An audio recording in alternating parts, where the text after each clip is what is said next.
Masarap ang shrimp pero matagal linisan. Kasi isa-isahin mo siyang tatanggalan ng tiyan. Kasi yung tiyan na yon ang nagiging dahilan kaya malansa ang shrimp kapag niluluto. Mabusisi talaga to guys. Biruin mo. Sa dami niyan, kailangan mong tanggalan yan isa-isa ng tiyan. Tapos tatanggalin mo pa yung parang mga galamay niya para malinis. Ano naman kayang isda to? Sa mga nakakaalam guys kung anong isda to, paki-comment naman para malaman ko din kung anong isda to. Sabi nila isdang bato. Pero anong klaseng isda? Diba? Ano nito, ang balat nito is makapal. At masarap daw tong ihawin.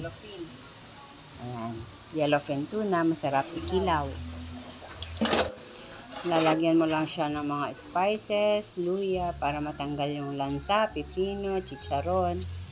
Ayun, kamatis. Ang sarap na nito guys, ikilaw.